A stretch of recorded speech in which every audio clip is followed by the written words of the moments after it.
We were back in the Alaskan interior city of Fairbanks after our epic journey flying up to the top of Alaska, 500 kilometres above the Arctic Circle, and returning via the adventurous Dalton Highway.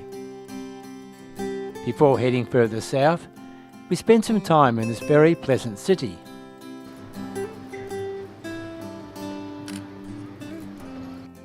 Creamersville Migratory Waterfowl Refuge is a 2,200-acre preserve that began as a dairy farm but now provides a range of habitats for a variety of animals, particularly migrating birds. When the Creamers put the place up for sale in 1966, the residents of Fairbanks rallied to ensure the farm fields were preserved as a migratory stopover.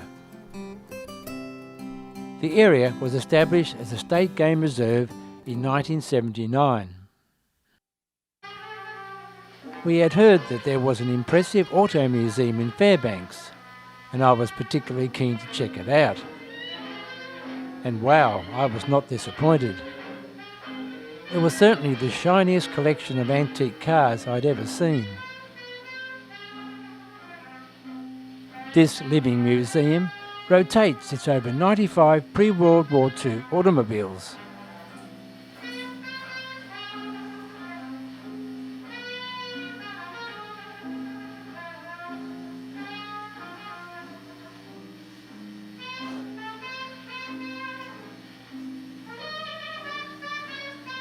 The vehicles range from the very impressive to the unusual, like this 1926 Fordson snow motor and Ford Moose Gooser. As we were leaving, I asked who owned the collection and found that we were standing right beside him.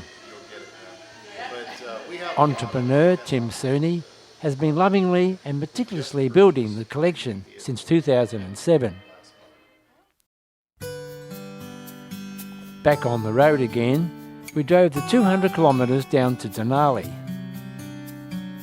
We allowed 2 full days to spend in the national park. The Denali village is well set up for tourists with plenty of eateries and accommodation.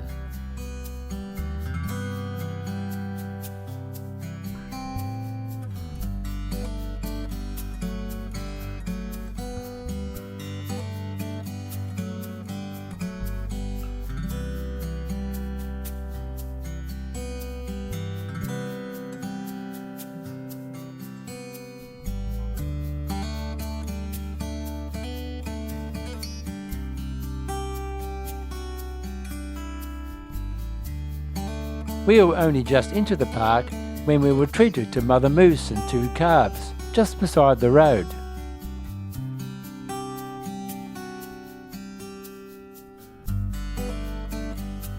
From park headquarters, it is necessary to travel by bus to all the points of interest. When it was created in 1917, the park was originally named Mount McKinley National Park. The park is centred on Mount Denali, the highest mountain in North America, and covers an area of approximately 25,000 square kilometres. Denali comes from Koyukon, a traditional native Alaskan language, and means the tall one. Where possible, buses would pull up if they saw any wildlife close to the road.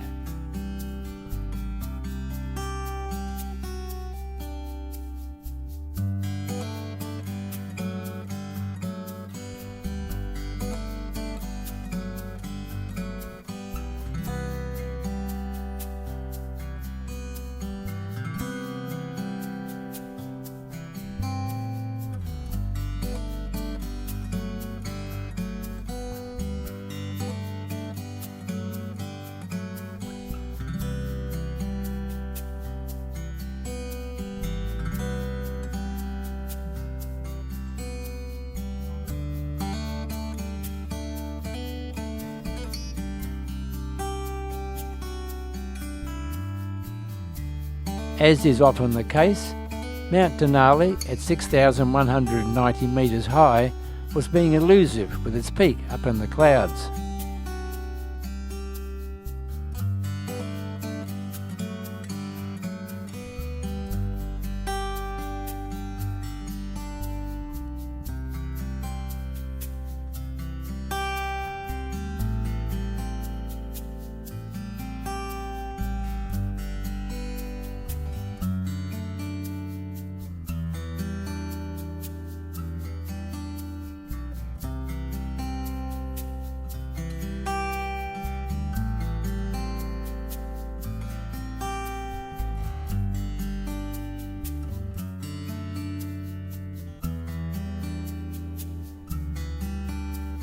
It turned out to be a great day and one of the highlights of our trip. But there's more. The next day we went to a different section of the park where there was a sled dog display. Denali is the only national park with a kennel of sled dogs. Docile one minute, they become hyper-excited the next when they knew that they might be put to work.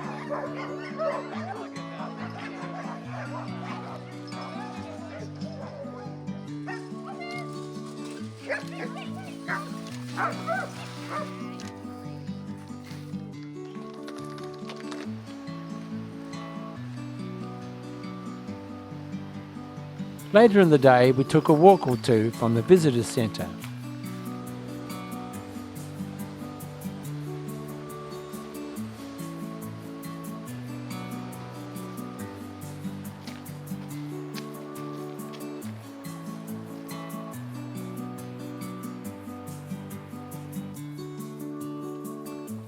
One of the walks took us down to a horseshoe lake.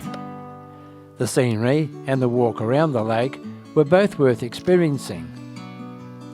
And the bonus was that we saw a couple of beavers at work. There are also dams, fine examples of beaver engineering.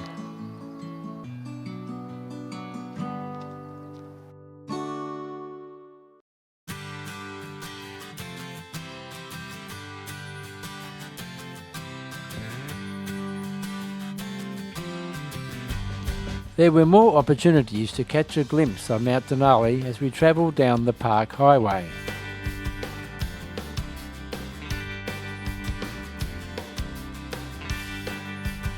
Another good viewing spot of Denali was at Talkeetna, a short distance off the main highway. Here the mount can be viewed across the fast-flowing Talkeetna River.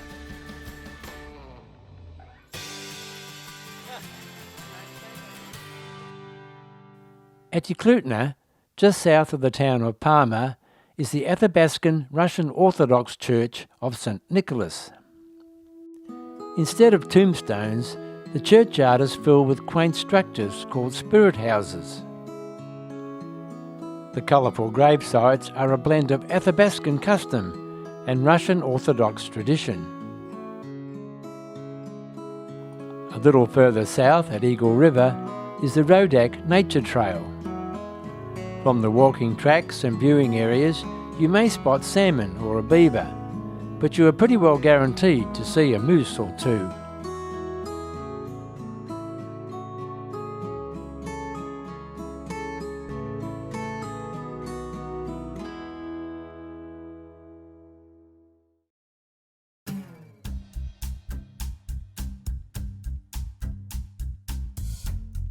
A tour around Anchorage emphasised the reliance of Alaskans on aircraft for transportation due to the large distances and minimal road network. This reliance is especially on floatplanes, as there are so many lakes to use as airstrips.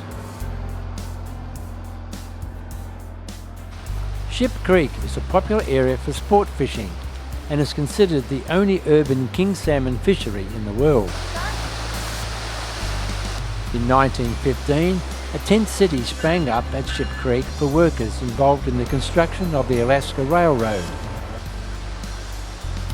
The community formed here became the early town of Anchorage.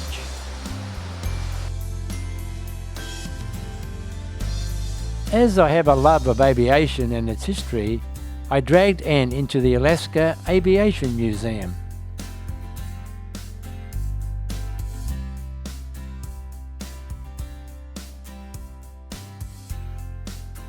There were many fascinating examples, including this 1931 Fairchild Pilgrim 100B.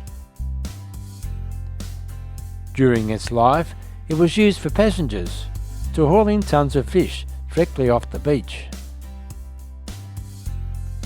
In turn, Anne dragged me into the Alaska Botanical Gardens. I didn't mind that much actually. It was quite pleasant going for a stroll after all the hours we had spent in the car.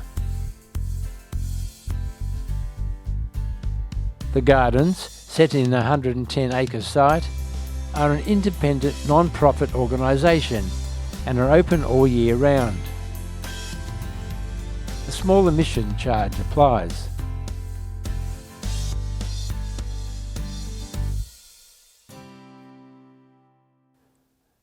Leaving Anchorage, we travelled further south to Moose Pass, which is just north of Port Seward.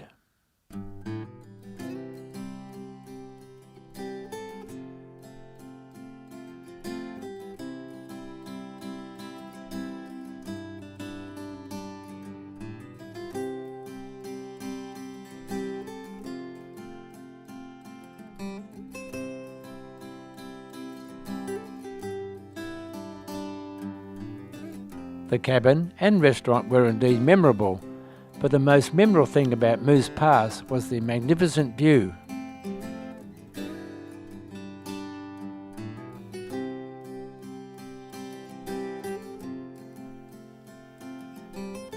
Dragging ourselves away from Moose Pass, we backtracked up to Portage, to Spencer Lake and the Portage Valley Glaciers.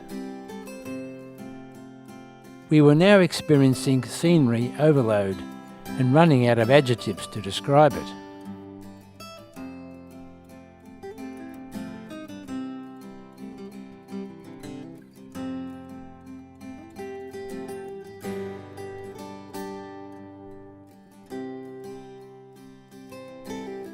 From there, we headed for Mount Alyeska and the Alyeska Ski and Recreation Area. Mount Alyeska is part of the Chugach Range, and the Alyeska Resort is the largest ski area in the state. Mount Alyeska is a challenging mountain with a higher percentage of advanced and expert runs compared to other mountains in North America.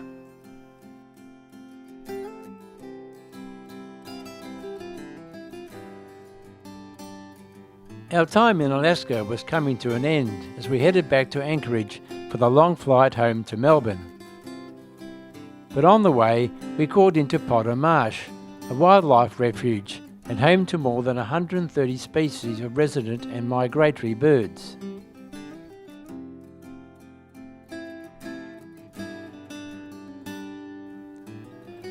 Watching a family of Canada geese foraging in the field was a very pleasant way of completing our amazing Alaska experience.